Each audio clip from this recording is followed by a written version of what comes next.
Keinginan kurang dari tindakan. Sebab bukan apa yang aku kehendaki yaitu yang baik yang aku perbuat, melainkan apa yang tidak aku kehendaki yaitu yang jahat yang aku perbuat. Roma 7 ayat 19. Biasanya, keinginan akan menggerakkan tindakan. Jika kita haus dan ingin minum, kita akan segera bergerak mencari minuman.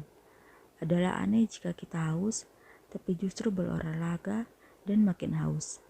Andai ada seseorang berkata bahwa ia melakukan apa yang tidak ia inginkan, bahwa tindakannya sebenarnya berlawanan dengan kehendaknya, bahkan apa yang tak ia inginkan justru itulah yang selalu ia lakukan, bagaimana pendapat Anda?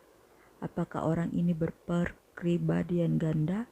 Apakah dia psikopat? Hal inilah yang diakui Rasul Paulus seperti kita baca hari ini. Ayat ini memang dapat memunculkan kebingungan.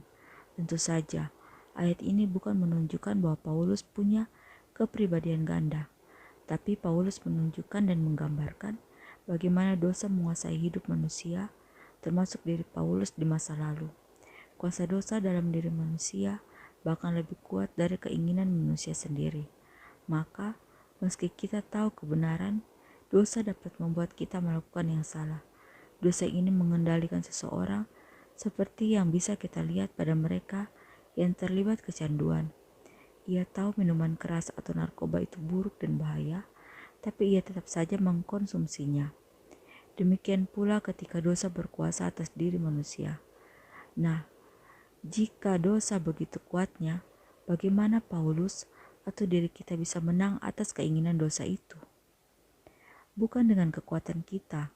Bahkan Paulus berkata, dirinya sesungguhnya adalah manusia celaka. Ya, bagaimana bisa kita menang jika yang dilawan adalah keinginan diri sendiri? Kita bahkan tak bisa melawan dosa dengan mengandalkan pengetahuan kita akan kebenaran sekalipun. Tapi, kita bisa melawan dosa itu dengan mengizinkan kebenaran Roh Kudus itu hidup dan menguasai kita. Ya, satu-satunya cara melawan keinginan dosa adalah dengan mengizinkan Kristus berkuasa atas hidup kita. Dengan kekuatan dari Kristus sajalah, maka kita bisa menang melawan godaan dosa. Karena itulah, arahkan segenap hati, akal budi dan pikiran kita kepada kehendak Allah. Izinkan Tuhan berkuasa dan selanjutnya mengubah cara pikir, sikap hati dan tindakan kita. Bukan berusaha dengan kekuatan sendiri, tapi berserah dan taat pada Allah. Itulah cara mengalahkan keinginan dosa. Keinginan dosa tak bisa dilawan dengan kekuatan sendiri, melainkan hanya dengan kekuatan Tuhan.